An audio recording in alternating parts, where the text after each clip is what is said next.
Shalom, shalom, shalom. Peace and blessings to Israelite brothers and sisters scattered abroad throughout the four corners of the earth. Shalom. So we're back again with another Blade Runner series. This month dealing with feast days. And today's topic we're going to be dealing with the Passover and with Christ and how Christ and the Passover share semblance. So let's go ahead and get right into it. Get this set up here.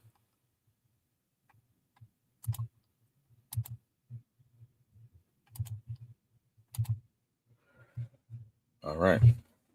So as I mentioned, we're dealing with Christ the Passover, right? Christ our Passover. And dealing with the Feast of Passover. Just recently we did a lesson on should we keep the Passover. Brother did a nice job. He handled that very well.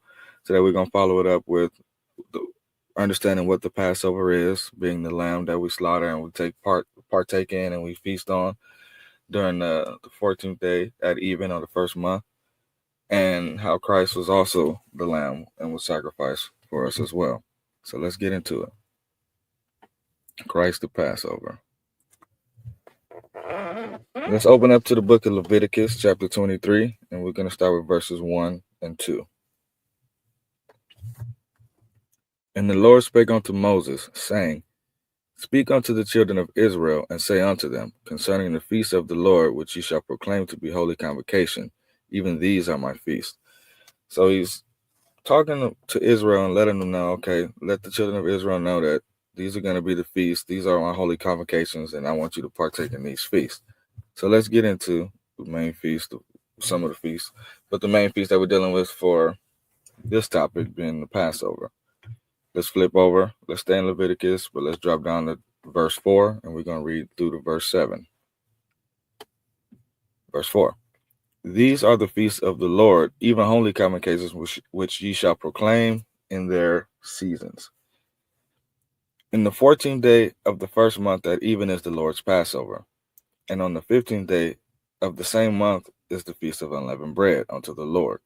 7 days you must eat unleavened bread. And in the first day you shall have a holy convocation. You shall do no servile work therein. So it tells us right here, right? In the beginning, it says these feasts we got to proclaim in their season. So it's an appointed time that we're supposed to partake in these feasts. The beginning of the year, right? In the first month at the 14th day at even is when we take part of the Feast of Passover. That's the first feast. We have another feast that we have to calculate based off of when we take that feast or when we begin that feast. So it's important that we keep it at its appointed time so we can keep all the other feasts at the appointed time as well. In verse 5, it says, in the 14th day at even in the first month is the Lord's Passover, and on the 15th day of that same month is the Feast of Unleavened Bread unto the Lord. 7 days you must eat unleavened bread, and in the first day you shall have a holy convocation, which you shall do no servile work therein. Let's flip over. So as we know, the first month, 14th day at even is when we begin the Passover, and then we have the Feast of Unleavened Bread for the remaining 6 days, which is a total of 7 days. This is a very important feast because the Lord ordained all the men of Israel to partake in 3 feasts mandatory every year, one of them being the Feast of Passover. And we can read that also in the book of Deuteronomy, which we'll get really fast. Let's flip over to the book of Deuteronomy in chapter 16 and verse 16.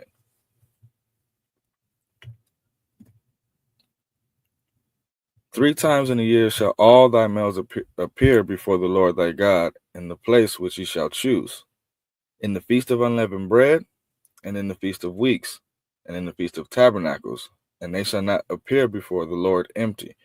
So those 3 feasts are mandatory. It's required for all the men of Israel to partake in those 3 feasts.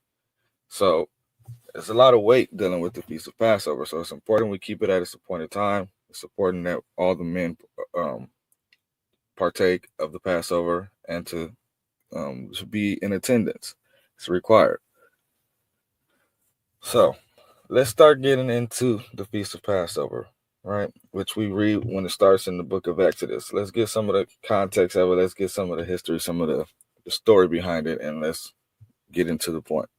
So let's flip over first to the book of Exodus, chapter 1, and we're going to read from verse 1 down to verse 6.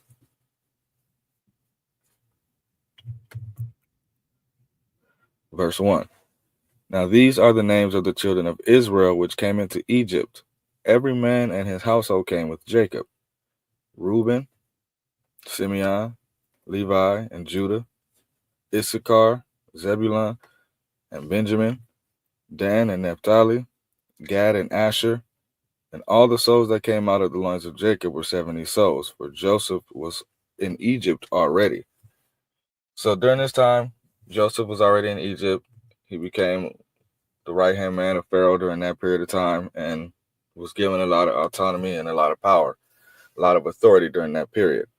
And during that time, as we just read, all of his brothers came into Egypt, and Joseph was able to give them an appointed location, appointed land for them to partake in, so they can become fruitful, increase in number, increase in cattle and such. So they had a very lush portion of the land during that period of time. Let's read verse 6. And verse 6 says, "And Joseph died, and all his brethren, and all that generation." So at this time, all that first generation that was there, that was a part of that, they all died. And so another Pharaoh came up after that, right? Which we'll get in the next few scriptures here. Verse 7. "And the children of Israel were fruitful and increased abundantly and multiplied and waxed exceedingly mighty, and the land was filled with them. Now arose a new king over Egypt, which knew not Joseph." So now is a new Pharaoh, a new king that comes in, and he didn't really know about the history of Israel and Joseph and how he was in good with the Pharaoh previously. This Pharaoh, this king, he got his own mission in his mind. He got his own things that he wants to do. All right? So let's read on. Verse 9. "And he said unto his people, Behold, the people of the children of Israel are more and mightier than we." So he's starting to feel a little intimidated. He said, man, these people, they growing over there, ain't it? They got a lot of people over there. They got a lot of substance. They're mightier than we are. They got more number than us, so we got to be careful. Verse 10. "Come on, let us deal wisely with them, lest they multiply, and it come to pass that when there falleth out any war, they join also unto our enemies and fight against us, and so get them up out of the land." And so he's starting to feel a bit afraid. He's feeling a little bit of afraid. He's saying, okay, they're growing too much. They got too much substance. They got too many numbers over there. We need to get them out of here, because if something happens and they turn against us, we're not going to be able to handle them. So we got to do something. Let's read on. Let's drop down to verse 11. We're going to read to verse 14. "Therefore they did set over them taskmasters to afflict them with their burdens, and they built for Pharaoh treasure cities, Pithom, and Ramses." So they put people over us to kind of force us to do labor, put their burdens on us, whipping us, beating us, abusing us, to create these things for Pharaoh. But the more they afflicted them, the more they multiplied and grew, and they were grieved because of the children of Israel. So the more they kept trying to inflict on us, the more we kept on growing. We don't die, we multiply. And so that made them get upset. "And the Egyptians made the children of Israel to serve with rigor." So they started becoming even more harsh, made us serve with rigor, right? They wanted to, like I said before, abuse us, right? Make us work till the muscle fall off the bone. Verse 14. "And they made their lives bitter with the hard bondage in mortar and in brick, and in all manner of service in the field. And all their service wherein they made them serve was with rigor." So everything that we did, we out in the field picking up stuff, gathering stuff to bring in to eat and all that. They just inflicting, they just forcing on us, no matter what we did. Just trying to make everything difficult, trying to make us want to leave, trying to make us not want to be there anymore. Right? Let's read on. Let's go from 15 down to 20. "And the king of Egypt spake to the Hebrew midwives, of which the name of one was Shiphrah, and the name of the other was Puah. And he said, When ye do office a midwife to the Hebrew woman, and see them upon the stools, if it be a son, they shall kill him. But if it be a daughter, then she shall live." So they put in the order to say, okay, anytime you see a male being born, take it out, kill it. Don't let it live. The women can live, but the boys got to go. But the midwives feared God and did not as the king of Egypt commanded them, but saved the men children alive. And the king of Egypt called for the midwives and said unto them, Why have you done this thing? And saved the men children alive. So they caught wind of it because the women, they feared the Most High more than they feared Pharaoh. So they were still trying to find a way to protect the children, the men, the baby boys of Israel, right? And Pharaoh got upset, so he called them in to question them about it. And the midwife said unto Pharaoh, Because the Hebrew women are not as the Egyptian women, for they are lively and are delivered ere the midwives coming on to them. And so they said we're not the same. We fear what we fear. We have our tradition, right? We have our customs. We have our culture. We got our laws. We fear the Most High more than we fear anything else. We're not just going to turn over and just do what you ask if it's against what the Most High is asking of us. Therefore, God dealt with them. Therefore, God dealt well with the midwives, and the people multiplied and waxed very mighty. And so the Most High gave them favor. He said, okay, as long as we stay in order, we fear the Most High is going to return the favor tenfold. And that's what he did. A couple more. And it came to pass, because the midwives feared God, that he made them houses. And Pharaoh charged all his people, saying, Every son that is born you shall cast into the river, and every daughter you shall save alive. And so he told everybody, okay, if you see a man child, a baby boy, throw it in the river. The daughters are okay, but throw them in the river. Let's flip over to chapter 2. Let's read from verse 1 down to verse 4. And there went a man of the house of Levi and took to wife a daughter of Levi. And the woman conceived and bare a son. And when she saw him, that he was a goodly child, she hid him 3 months. And when she could not longer hide him, she took for him an ark of bulrushes and daubed it with slime and with pitch, and put the child therein. And she laid it in the flags of the river brink. And his sister stood afar off to wit what would be done to him. So there was a man and a woman in the house of Levi, bore a son, and they seen that he was a goodly child, so they wanted to save him, right? They hid him for 3 months, but it started to become too difficult to keep him hidden. So she put him in the river, made him a little raft, and put him upstream. And his sister stood off on the side to see what was going to happen, right? Let's drop down to verse 9, and let's read verse 10, verses 9 and 10. And Pharaoh's daughter said unto her, Take this child away and nurse it for me, and I will give thee thy wages. And the woman took the child and nursed it. And the child grew, and she brought him unto Pharaoh's daughter, and he became her son. And she called his name Moses. And she said, Because I drew him out of the water. And so that's where we get the birth of Moses, right? Which we knew that the Most High was going to utilize Moses to do a lot of different things, right? To reestablish the laws amongst Israel, to be one of the spearhead leaders for the Exodus, to leaving from Egypt, to get out of Egypt, and to be able to go into the wilderness to finally get into the land that the Most High had promised for us. That's when this started to begin. Let's flip over to chapter 11. We're going to read down from verse 1 to verse 3. So during that time, after that, Moses, he grew up, he came up and, started to understand who he was, and started to rebel against Egypt because he started to feel upset about the hardships that Israel was being put through, being having to serve with rigor for all this time. Book of Exodus, chapter 11 and verse 1. And the Lord said unto Moses, Yet will I bring one plague more upon Pharaoh, and upon Egypt. Afterwards he will let you go hence.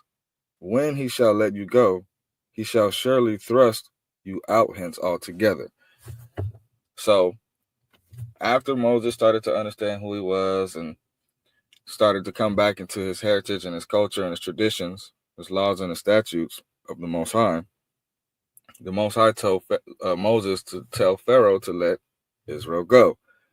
Pharaoh refused on multiple occasions, and the Most High brought multiple plagues onto Pharaoh, back-to-back plagues onto Pharaoh. Pharaoh continued to refuse. He continued to be stubborn and refuse because the Most High hardened his heart.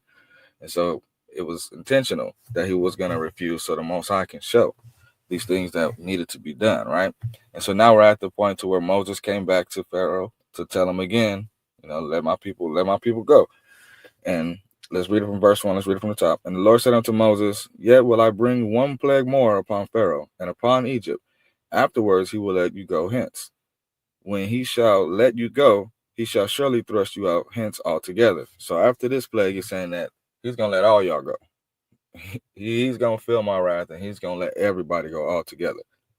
Verse 2, Speak now in the ear of the people, and let every man borrow of his neighbor, and every woman of her neighbor, jewels of silver and jewels of gold. And the Lord gave the people favor in the sight of the Egyptians. Moreover, then the man Moses was a very great. Let's start from the top. Verse 3. And the Lord gave the people favor in the sight of the Egyptians. Moreover, the man Moses was very great in the land of Egypt, in the sight of Pharaoh's servants, and in the sight of the people. And so the Most High is telling them, okay, go speak to the people, gather up all these certain things so we can gain favor in the sight of the Egyptians and in the sight of the people, right? So just go out there and gather all this stuff because there's going to be something that we're going to have to do. Verse 4. And Moses said, Thus saith the Lord, about midnight I will go out in the midst of Egypt. So he's telling them around this time, the Most High is going to send the Spirit out. He's going to come out and be amongst them in the midst of Egypt during this time at midnight. And all the firstborn in the land of Egypt shall die, from the firstborn of Pharaoh that sitteth upon his throne, even unto the firstborn of a maidservant that is behind the mill, and all the firstborn of the beast. So he's saying at this time, I'm going to send out something that's going to take everybody out. It's going to take all the firstborn of Pharaoh, all the firstborn of his servants, all the firstborn of the beast, the cattle, everything. He's going to feel this one. Verse 6. And there shall be a great cry throughout all the land of Egypt, such as there was none like it, nor shall it be like it anymore. So he said they're gonna really feel this one. You're gonna hear the pain. You're gonna hear them crying in the streets. You're gonna hear this all throughout the land. And ain't nothing like that gonna happen after. This is gonna be this. I'm gonna show you the greatness. I'm gonna show you. All right. Let's flip over. Let's stay in Exodus, but let's flip over to chapter 12. So during that time, right, Moses told the people that the Most High said he's going to send this Spirit out at midnight. This is what's going to happen. So there's something that the Most High requires of us to be prepared for when this time is to happen, right? So let's flip over to chapter 12 and let's read verse 1. We're going to read down to verse 4.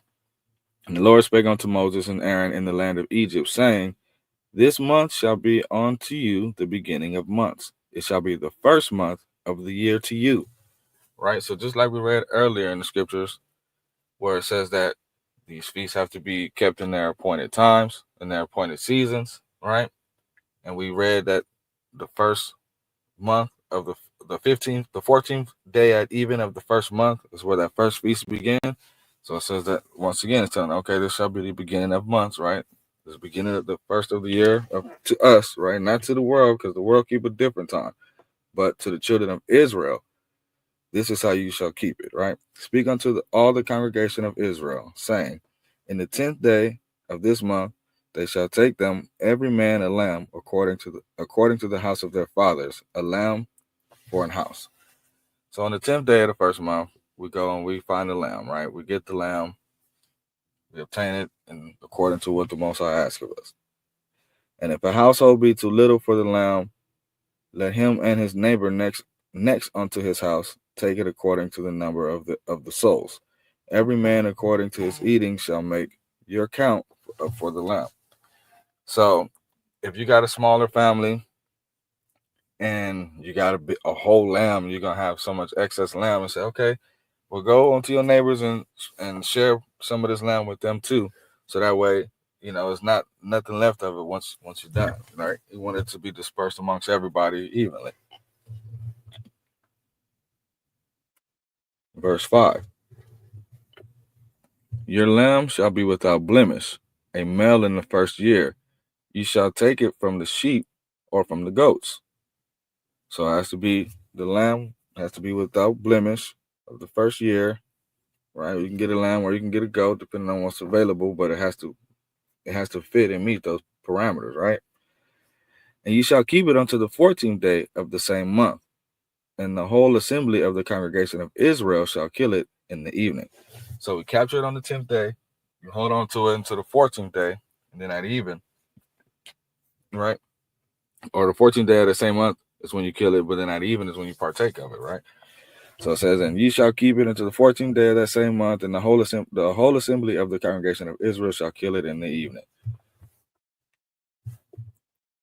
And they shall take the blood and strike it on the two side posts and the upper door post of the houses wherein they shall eat it. And they shall eat the flesh of it in that night, roast with fire, and with unleavened bread, and with bitter herbs they shall eat it.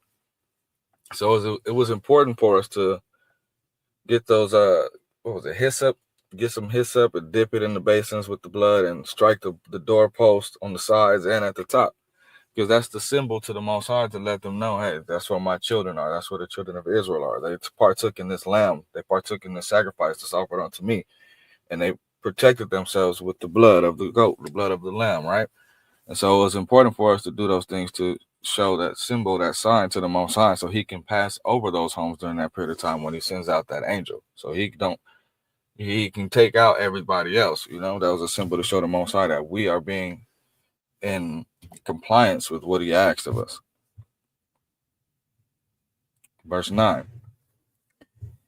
Eat not of it raw, nor sudden at all with water, but roast with fire, his head with his legs and the purtenance thereof. And you shall let nothing of it remain until the morning, and that which remaineth of it until the morning you shall burn with fire.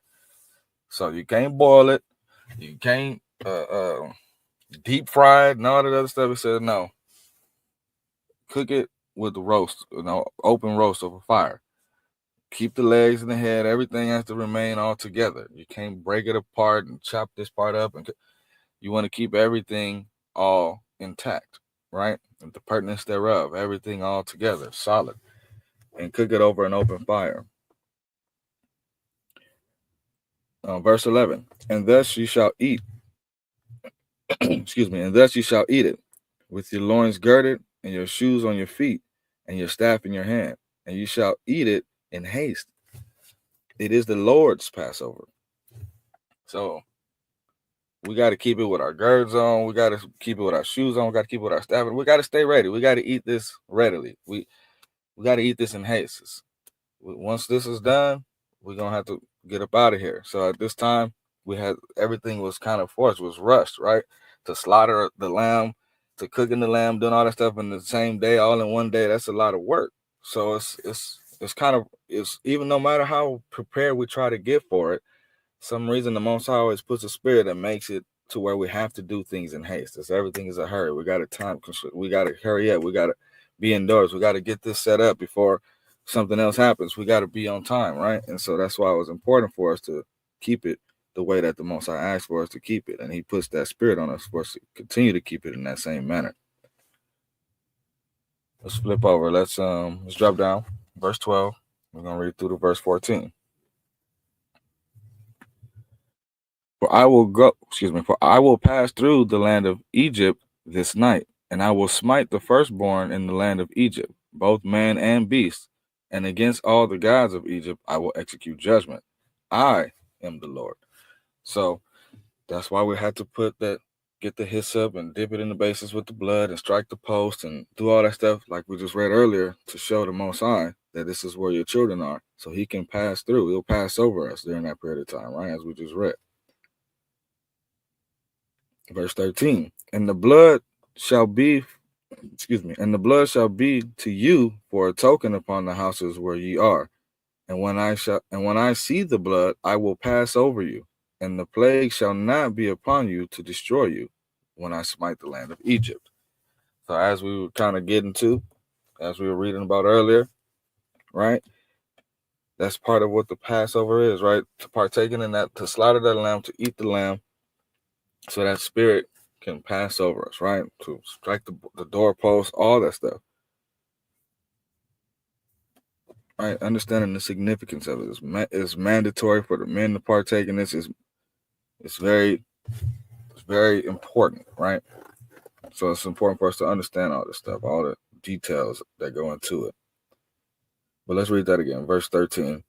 And the blood shall be to you for a token upon the houses where ye are. And when I see the blood, I will pass over you, and the plague shall not be upon you to destroy you when I smite the land of Egypt. And this day shall be unto you for a memorial, and ye shall keep it a feast to the Lord throughout your generations. You shall keep it a feast by an ordinance forever. Right? So he said, after this day, this is going to be a memorial to you. You're going to keep this throughout your generations. This is an ordinance to keep forever. It shouldn't be a period of time where we don't keep the feast at this time. Or this. It very clearly says to keep it forever. So this is something that we do every single year. All the men partake, all the women too, if you can make. The only reason the women it isn't mandatory is because of they may be going through certain things where they may be unclean to partake in the feast. So it's mandatory you partake of it being clean, right? We, as the brother went over last lesson, there are certain parameters when you are there partaking in the feast that you have to keep as well too. You can't be unclean and certain things, so you have to make sure that you're in compliance with everything. It's important because it's a holy convocation, right? So we can't be there unclean. Let's stay in Exodus, but let's drop down, still verse 12 or chapter 12, but let's drop down to verse 21. We're going to read through the verse 23. Verse 21. Then Moses called for all the elders of Israel and said unto them, draw out and take your lamb according to your families and kill the Passover. So as we read earlier, that spirit that the Most High said that he was going to send was going to pass over us, right? Which is part of why we keep the feast, because that spirit passed over us. But then it also tells us to kill the Passover, right? Which is showing that the Passover is also the lamb. So all of this stuff is all together. Everything is encompassed together. It's all combined, right? All of this stuff is what makes up the Passover. All of these elements. Verse 22. And you shall take a bunch of hyssop and dip it in the blood that is in the basin, and strike the lintel and the two side posts with the blood that is in the basin. And none of you shall go out the door of the house until the morning. So when you do this, everybody remains into the morning, right? Because that spirit was going to pass over. And if you get caught outside during that time, so hey, you wasn't in compliance.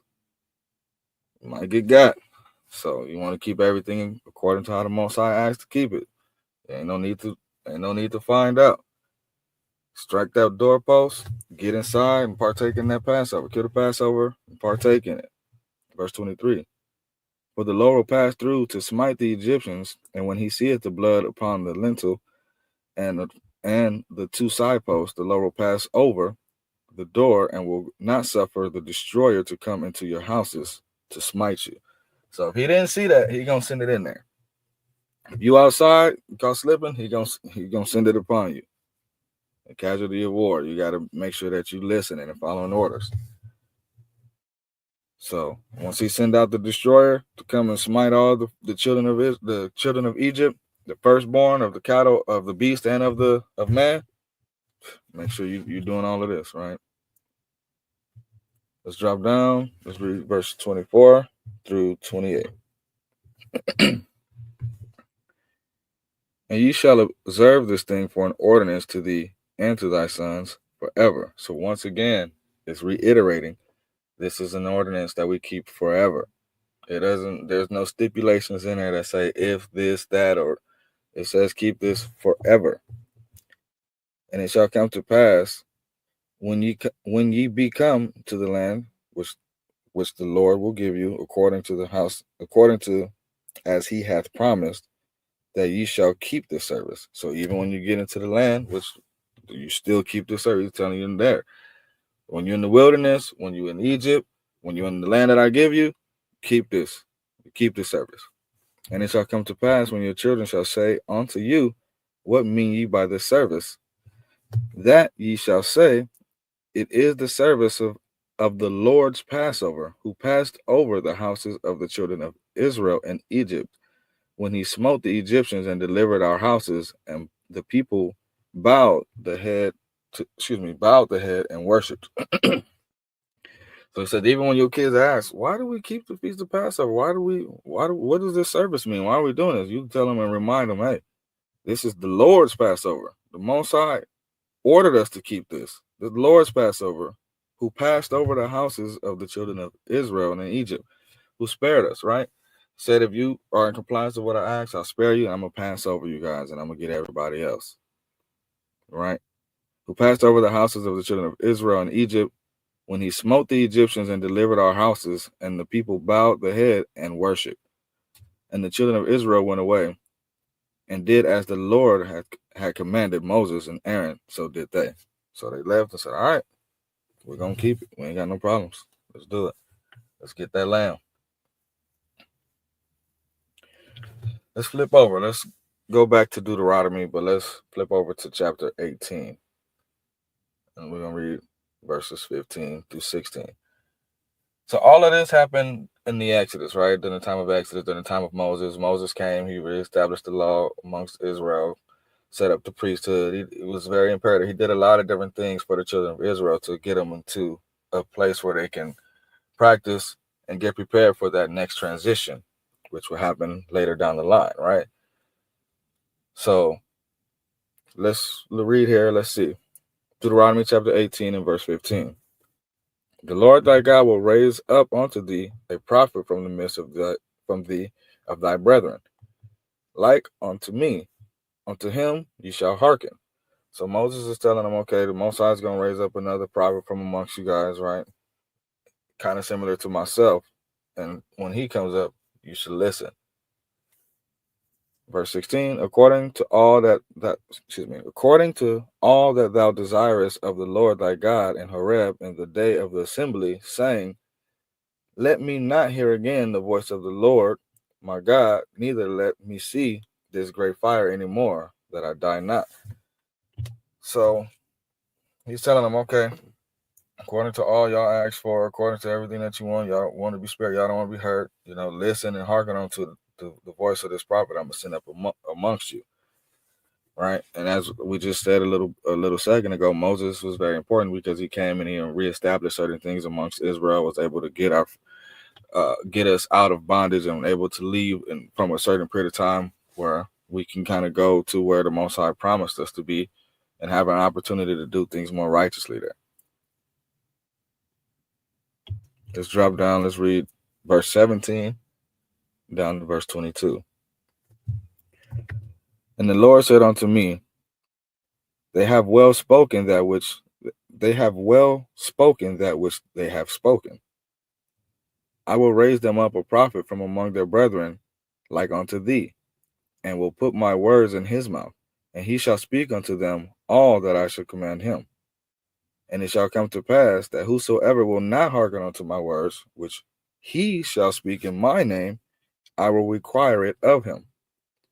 But the prophet which shall presume to speak a word in my name, which I have not commanded him to speak, or that shall speak in the name of other gods, even that prophet shall die. So he's saying, okay, how are we going to know that this prophet, how are we going to know who this prophet is? And he's saying, okay, if this prophet says something and it doesn't come to pass, I didn't send him. But if this prophet says something and does something and it comes to pass, that's the one, right? And if thou say in thine heart, how shall we know the word of which the Lord hath spoken? When a prophet speaketh in the name of the Lord, and the thing followeth not, nor come to pass, that is the thing which the Lord hath not spoken. But the prophet hath spoken it presumptuously. Thou shalt not be afraid of him.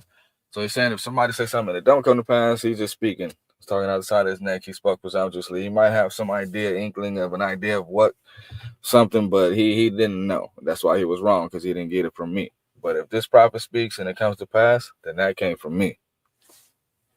And he's talking about, referring to this prophet that's to come up, that's like after Moses, right? That's like unto Moses. Let's flip over to Matthew. Flip over to Matthew. Let's read chapter 1, verse 21.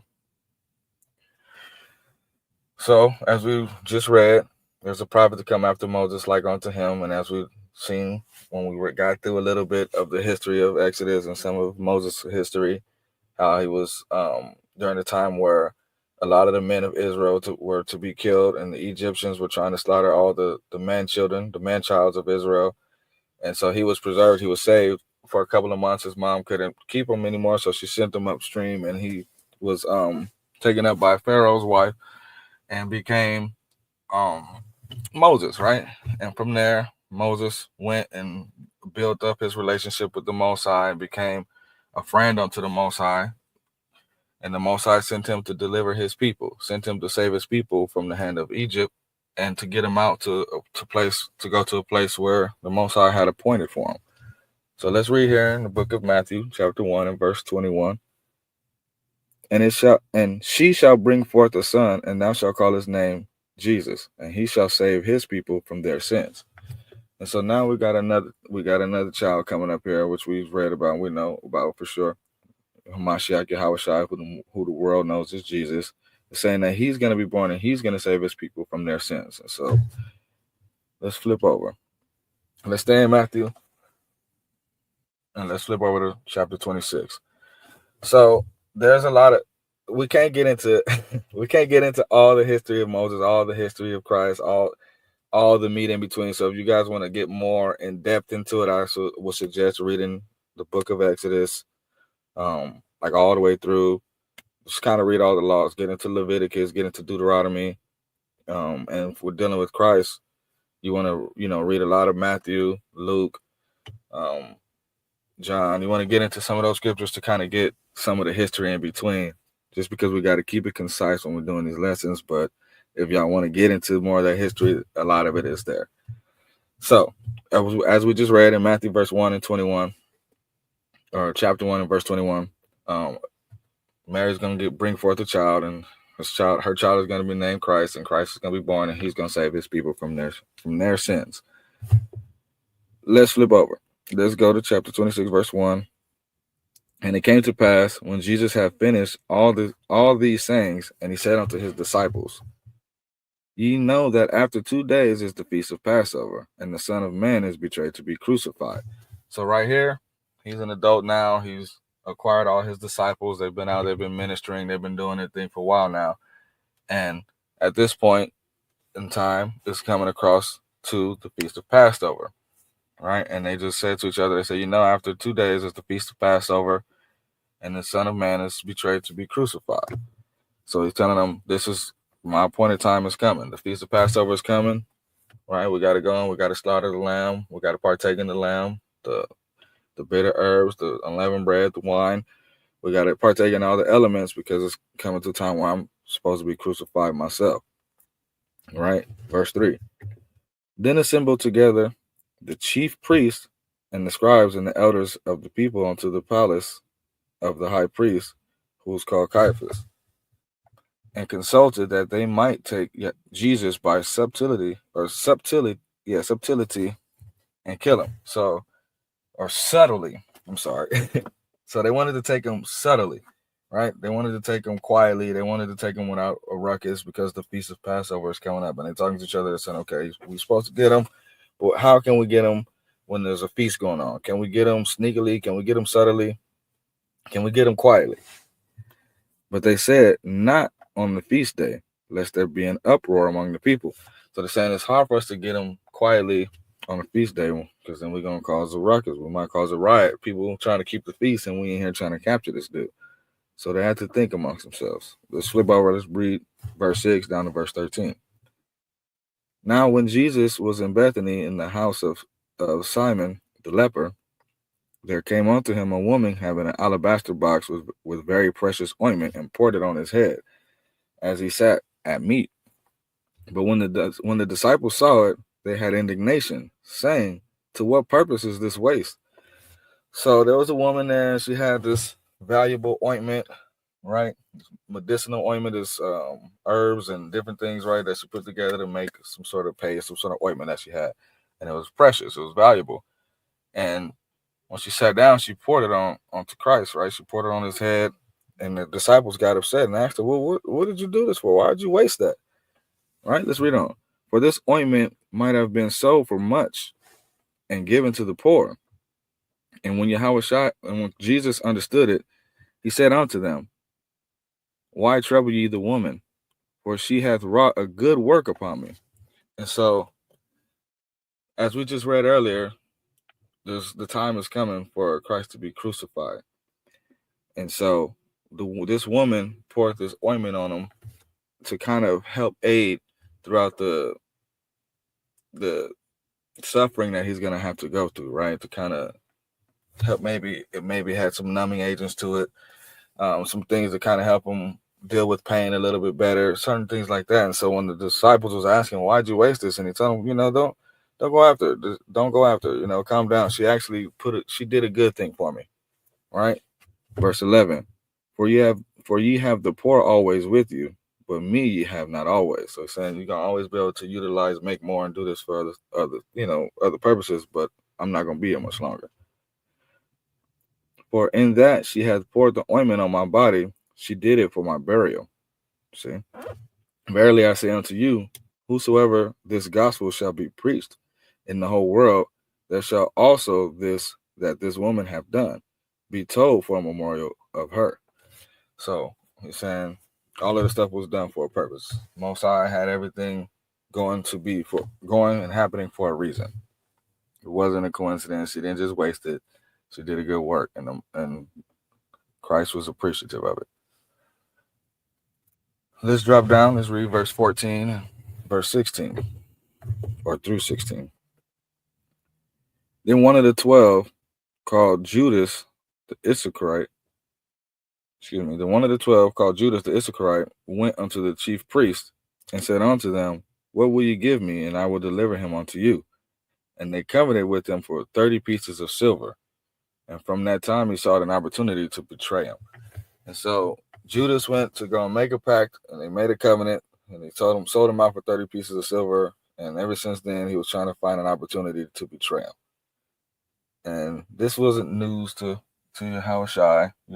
Christ, he already knew that these things were to happen, because the Most High is the one that sent them. Right? Verse 17 through verse 19. Now in the first day of the feast of unleavened bread, the disciples came to Jesus, saying unto him, "Where wilt thou that we prepare for thee to eat the Passover?" So the feast of Passover is coming up. Says now the day of the feast of unleavened bread, and he came to the disciples, and they said, "All right, where should we go and keep this feast at? Where we gonna eat the Passover at?" And he said, "Go in unto the city to such a man, and say unto him, the master saith, my time is at hand. My time is at hand. I will keep the Passover at thy house with my disciples." And the disciples did as Jesus had appointed them, and they made ready the Passover. So he went. They told him, "All right, so where are we gonna keep this?" He said, "Go into a place. There's a man. Tell him this is my time, and that's where we're gonna keep the Passover at." Now the even was come. So this was earlier in the day before it was even, but it was the day of Passover, right? It was the 14th day, the Feast of Unleavened Bread. So at even is when we're supposed to partake of it, like we read earlier. Now when the even was come, he sat down with the 12, and as they did eat, he said, "Verily I say unto you, that one of you shall betray me." So they're getting ready, they sat down, and now they're eating the lamb. And they, had to break the news to them, which he already knew, as we just read earlier, one of y'all gonna betray me. And they were exceeding sorrowful, and began every one of them to say unto him, "Lord, is it I?" And he answered and said, "He that dippeth his hand with me in the dish he that dippeth his hand with me in the dish, the same shall betray me. So he's saying somebody that's going to dip the hand with me at the same time, that's going to be the one that betrayed me. And the Son of Man goeth as it is written of him. So he tells him, hey, this was meant to happen. But woe unto that man by whom the Son of Man is betrayed. It had been good for that man if he had not been born. Right? So we're getting into the point now where he's letting him know my time is coming, man. One of y'all going to betray me. Let's just enjoy this feast. And Judas, which betrayed him, answered and said, Master, is it I? And he said unto him, Thou hast said it. And as they were eating, Jesus took bread and blessed it, and brake it, and gave it to his disciples, and said, Take, eat, this is my body. So as they're partaking in the feast, right, they're eating the lamb, gave him some bread, and he said, eat up, eat this bread, eat this lamb, for this is a representation of my body, right? And he took the cup and gave thanks and gave it to them, saying, Drink ye all of it. So he poured them up a cup and he gave them some wine and said, Drink all of this, right? Drink it up. For this is my blood of the New Testament, which is shed for many. Let me start over, verse 28. For this is my blood of the New Testament, which is shed for many of the remission of sins. So this is being shed for a lot of people, for everybody, for the children of Israel, for the remission of sins, right? This is a New Testament, just like Moses came before, and even though we had the laws and the statutes and the commandments prior to Moses, he was the one that kind of reestablished it and gave Israel the opportunity to leave from Egypt and to keep these things and establish the Old Testament, right? That's where we get the book of the law, right? And now Christ is saying that through this blood is going to be my New Testament, which I shed for the remission of sins for everybody. But I say unto you, I will not drink henceforth from the fruit of the vine until that day when I drink it new with you in my Father's kingdom. So he's saying, after this is my last sip right here. This is it. After I take a sip of this, I ain't got nothing for you till I see y'all in my Father's kingdom. Let's flip over. Let's go to 1 Peter. Book of 1 Peter. Let's read chapter 1, verse 16 down to verse 20. Verse 16. But it is written, Be ye holy, for I am holy. And if ye call on the Father without respect, and if you call on the Father who, without respect of persons, judgeth according to every man's work, pass time through your sojourning here in fear. So he's saying, okay, be holy as the Most High is holy. And if you call unto the Most High who don't got no respect of persons, he's going to deal with everybody according to their own works. If you live throughout your time here, make sure you live in fear of that, knowing that the Most High is going to judge you based on that. So the scriptures tell us, fear no man but the Most High, right? The duty of man, fear the Most High and keep his commandments, right? So as long as we have that fear of the Lord, it's going to force us to live according to what the Most High is asking of us. For as much as ye know that ye were not redeemed with corruptible things as silver and gold from your vain conversations which received by tradition from your fathers. So Most High didn't redeem us. Most High didn't redeem us from paying gold, paying silver, none of that stuff, right? But with the precious blood of Christ, as the Lamb without blemish and without spot.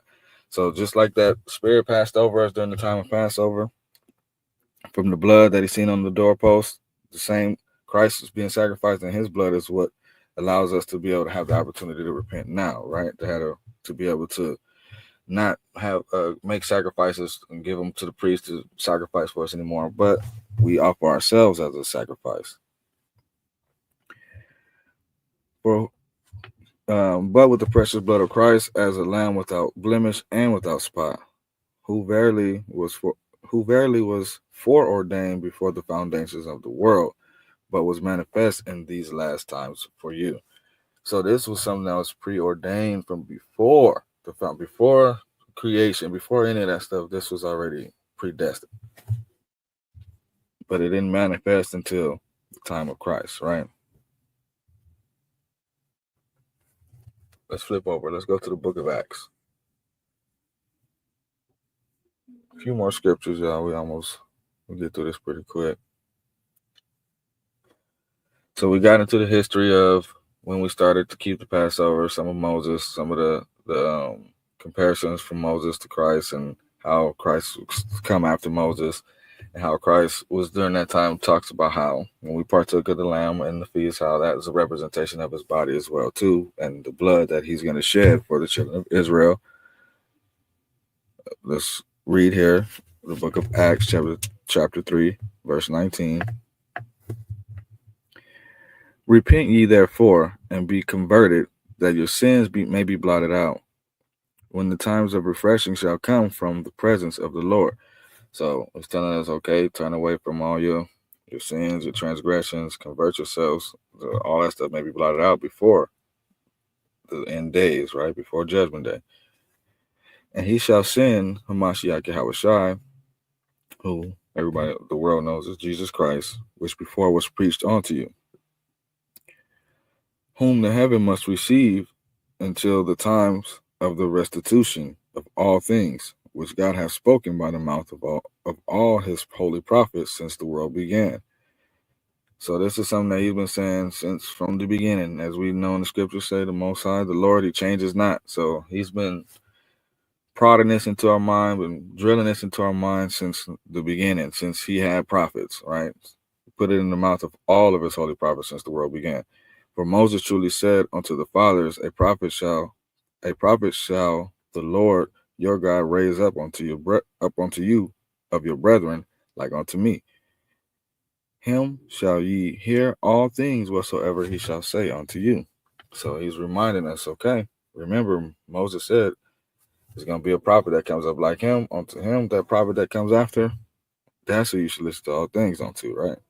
Whatever he said, you should follow suit. Let's drop down. Let's read verse 23 down to 26. And it shall come to pass that every soul which not hear that prophet shall be destroyed from among the people. Yea, and all the prophets from Samuel and those that follow after, as many as have spoken, have likewise foretold of these days. So it's saying that anybody don't want to follow after what Christ has to say and go through Christ, I'm saying people are going to be destroyed from among the people. And this is the same thing that from Samuel all the way into these days, that's what they've been preaching. That's what they've been saying. Ye are the children of the prophets and of the covenant which God made with our fathers, saying unto Abraham, and in thy seed all the kindreds of the earth be blessed. Unto you first, God, having raised up his son, Jesus, sent him to bless you, and turning away every one of you from his iniquities. So, as we've been reading, all this was preordained, it was predestined, this stuff was meant to happen. The Most High planned it to happen this way, and so that's why we're supposed to follow suit and listen into what he asks of us. Let's flip over. Let's go to the book of 1 Corinthians.